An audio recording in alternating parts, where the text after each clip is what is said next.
Well, good afternoon, everybody. I want to welcome you to the December 7th, 2016 Lunchtime Hot Topics from Learning Services. We are excited to give you some updates. This will be the last lunchtime hot topic before Christmas. So normally we would have had one on December 21st, but we're going to hold off on that one because sounds like most people will already be on Christmas break in your neck of the woods. So we will have our next one, I believe it will be January 4th. At that time, we should have a lot of good information to get you ready to start the next school year. So if I don't get the chance to see many of you, I hope you all have a Merry Christmas, enjoy the holidays, get some much needed rest, and we will be back with you on January 4th. Today we've got some updates on KISA. I've really enjoyed being out across the state. By this time we should be finishing up the Q2 trainings. Looking forward, next spring, we're going to do some approaches where we want to do some more work groups. And right now, we're even thinking about the Q4. Might possibly be Randy and I coming out across the state late next spring, doing a final tour just to kind of wrap up the 0 year and kind of lay the groundwork for where we're headed going into the 17-18 school year. And then Doug Boline's going to give you some updates on foster care. So just want to remind everybody that if you have questions throughout this presentation or at any time, send those to lunchtime@ksde.org, as well as if you have any topics that you want some more clarity or some updates on in the future. So we're excited about wrapping up this semester. Again, I hope everybody has great holidays, has a Merry Christmas, Happy New Year, and I'll visit with you back on January 4th for the next Lunchtime Hot Topics. And remember, Kansans can. We can do this. We're excited to partner with you on the board's vision and where we're headed as a state. Good afternoon. This is Bill Bagshaw, Assistant Director of Teacher License and Accreditation. Want to spend a few minutes with you this afternoon and share some information about the recent progress with the content regarding the outside validation teams for the accreditation process. And so here in the next few minutes, I've got a few slides I want to show you and share some information with you. And I'll leave the contact information at the end so you can get back with us. So as you know, with the new accreditation system, we are in the process of assisting to develop a pool of participants and persons who would like to be serving as chairs on these outside validation teams for districts/systems during their 5-year cycle. Some of the requirements is that each system is responsible for having their own outside validation team. So we are not at KSDE assuming the responsibility for assigning one to you. We're just working in conjunction with your local service center to compile a list of participants through a registration process to help you find an outside validation team for your accreditation process during your 5-year cycle. We will be providing training, and we would require that anyone serving as a participant or a chair on an outside validation team would attend a training, and we're going to have some more information forthcoming about those dates and times and the quality of that training coming up soon. In addition to the participant training or the members who will serve as an outside validation team, we will have one chairperson per system or per district, and they will receive some additional training in addition to what we provide to all participants. As you know, we have 286 school districts in our state, and up to 400 systems in total, which would include that 286. So we're looking at quite a pool, a small army, if you will, of needed participants to assist in this process. So even if every system had 5 members, we're looking at having a couple of thousand people that we need. So the composition of the OVT teams, or the outside validation teams, we want this to be a very transparent process, and we want to be as inclusive as we can. So this chart here just simply shows our thinking in providing some reflection and some support, coaching if you will, to any individual system. We would like to see that teachers, building level leaders, superintendents and district level leaders, other professional staff that you may have in your district, and members of higher education are all possible candidates for serving on our outside validation teams. So why would you serve on an outside validation team? This is volunteer. Nobody is getting paid for this. You're going to get some training. There are several things that we think are advantages for serving as an outside validation team member. One is we hope that it would be a great learning experience for you and working in a collegial kind of a way with people from around the state, others who have interests with you. You can also, through your professional development committees at your district, earn professional development credit.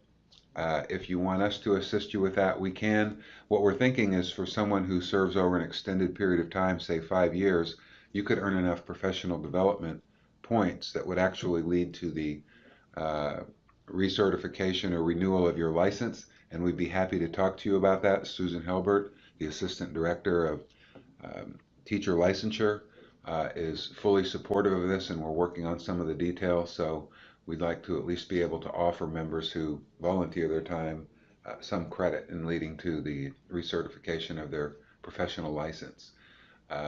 You'd contribute to school improvement in general, and hopefully you would gain some insight as to other systems and cultures and learning communities around our state.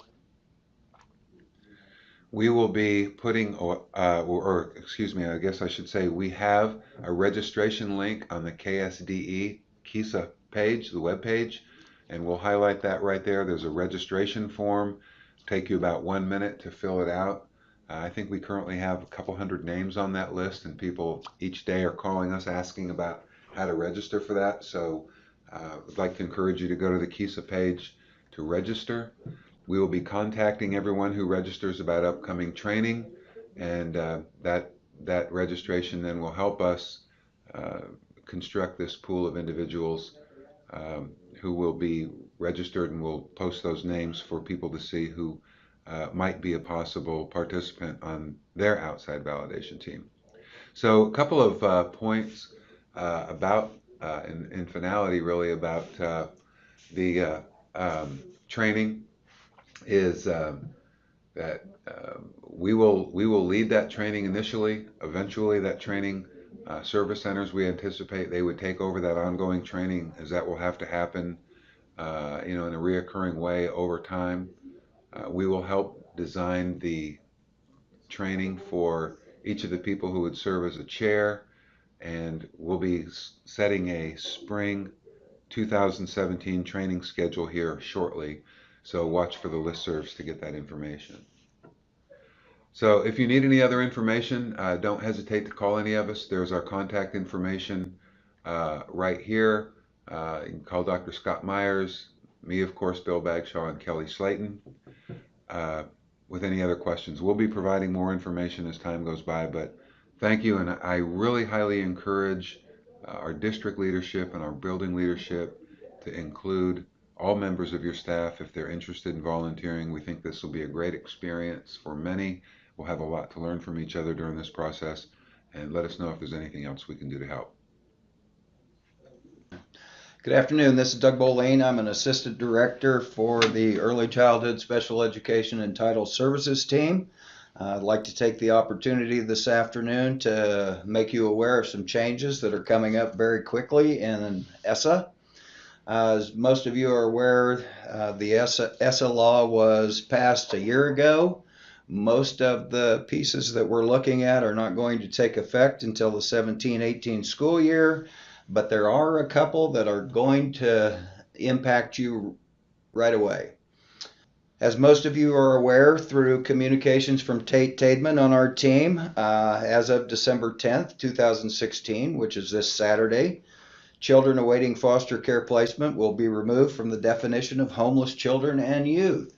Instead, on the same date, children in foster care and those awaiting placement will fall under Title I educational stability provisions. What I'd like to talk to you about today are a few of the key provisions of those changes. The first one is points of contact. The law states that the state and local LEAs will appoint points of contact. LEAs have to provide assurance that they will designate a point of contact for the corresponding child welfare agency if the child welfare agency notifies the LEA in writing that it has a designated POC. Our child welfare agency is obviously DCF. They are raring to go with this, and some of you may have already been contacted by their contractors asking for a point of contact.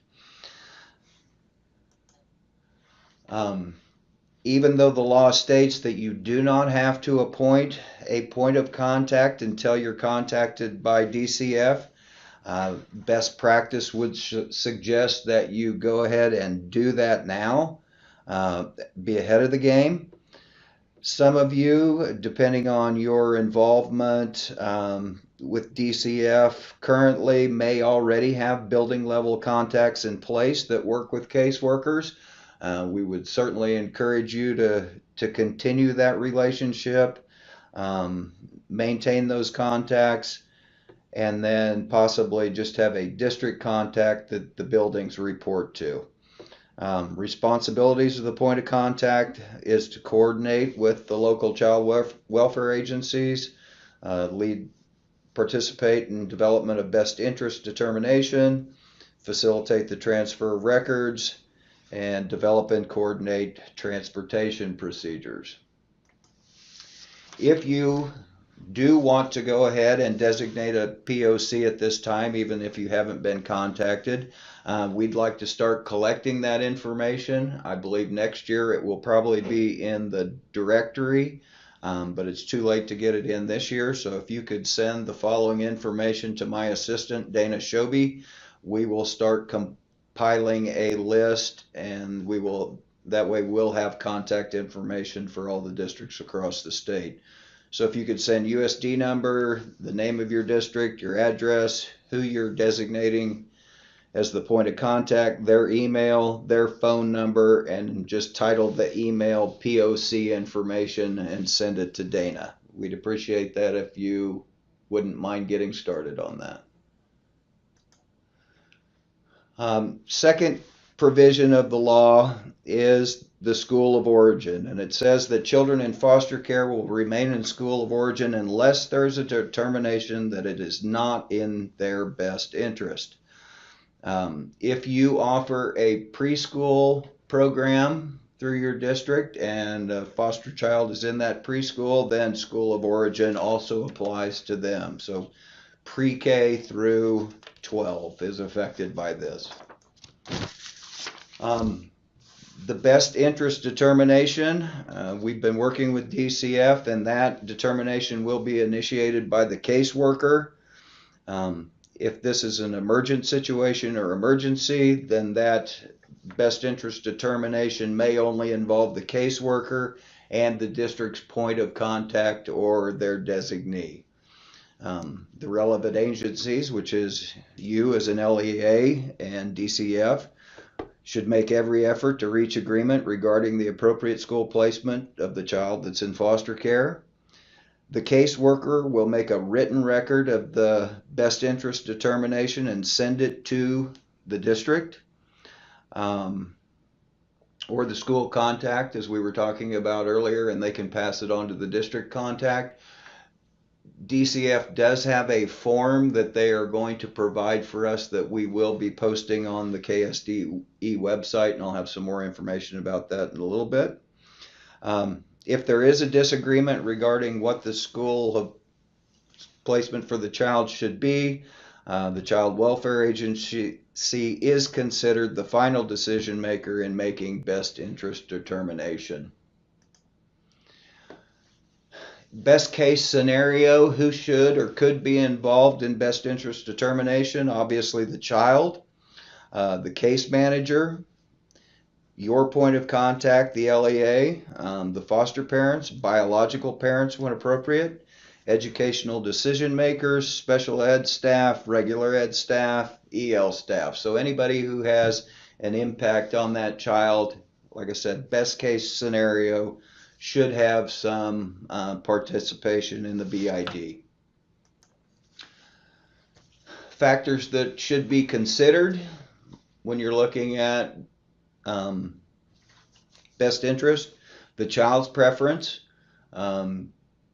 recommendation from KSDE or the LEA, DCF or their contractors, the child's safety, parents' preference, child's attachment to the school, placement of siblings, influence of the school climate, availability and quality of services, transportation considerations, whether the child has an IEP or a 504 plan, and whether they are receiving EL language services.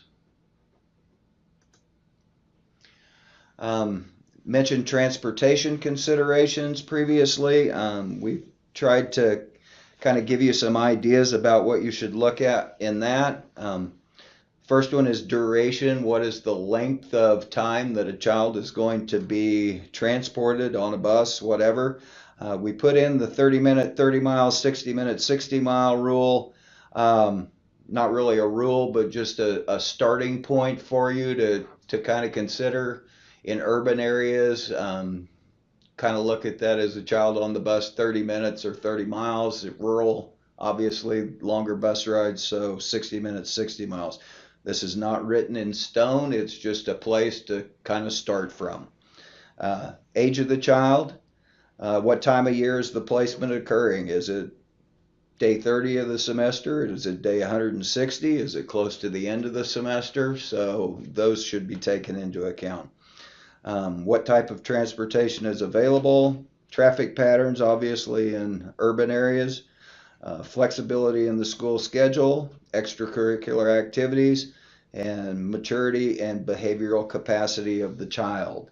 These are just some things that should be discussed between the LEA, you as a district, and the local contractor for DCF when you're looking at transportation. Cost of transportation should not be considered in best interest determination.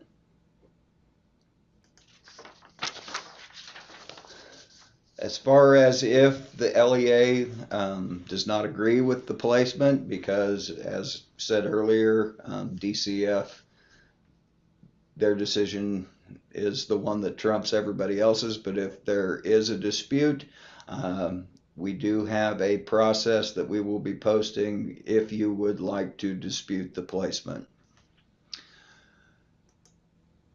So next would be if the school of origin is not in the student's best interest.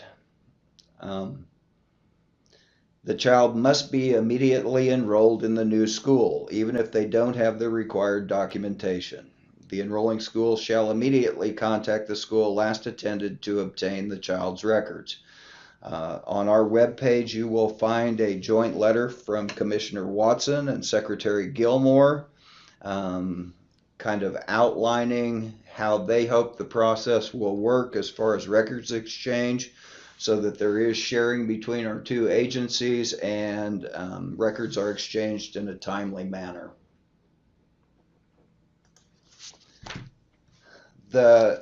What is available to districts now is the student record exchange as far as the electronic way to move records back and forth between districts quickly. It's available free of charge to all districts to facilitate secure and efficient electronic exchange of student records. SRE takes advantage of KSDE's common authentication system, and it's a method for encrypting information over the internet to provide efficient, safe, and secure way to send and receive student records. Some of you may already use the system, many probably do not. SRE is available for use by all public schools, private schools, service centers, special ed co-ops, and interlocals. The directory update system contains an SRE contact for each building in each district. It currently defaults to the building principal. That can be changed, but right now it will be the building principal. The email for the SRE contact is where an alert is sent indicating that somebody is requesting records. And to use the system, it's like any of the other authenticated applications. You have to request access through the authenticated applications, and then the superintendent will need to approve that access. Even if you are listed as the contact, you need to make sure that that program is one that you have access to in authenticated applications. This is just a flowchart to kind of summarize how the system works. Obviously, there's not a lot of details, but the receiving school would initiate a request to the sending school. When they put that into the SRE, then the sending school will receive an email. That contact person will get the email, they'll log in, they'll see what records are being requested. They can be uploaded directly into the system and sent back to the requesting school. They can still be faxed if you preferred to do it that way. But the whole idea is that we get records moving quickly so that foster children can be enrolled immediately without any delay in their education. As far as SRE is concerned, if you have questions about it, you can call or email the SRE help desk. They can help talk you through some things. We also have some guidance on the website, which I've given you here. There's a user's guide, kind of walks you through it, gives you a quick start on how to use the system. Like I said, some of you may already use it, but others probably have not. So if you have questions, feel free to call us and we'll get you set up. Last part of the key provisions I want to talk about is the transportation.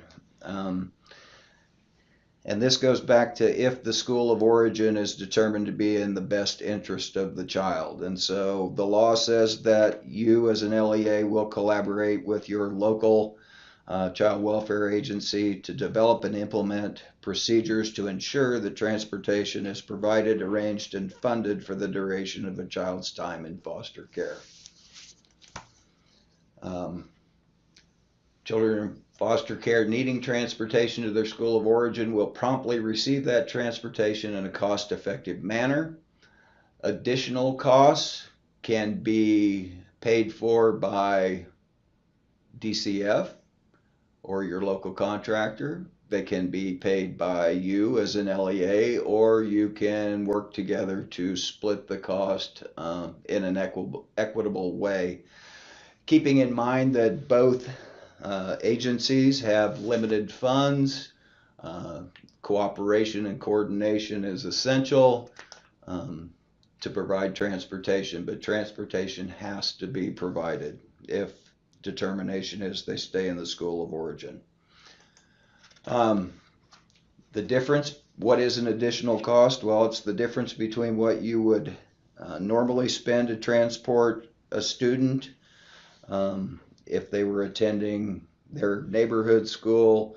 What are you having to spend above and beyond that to transport to the school of origin?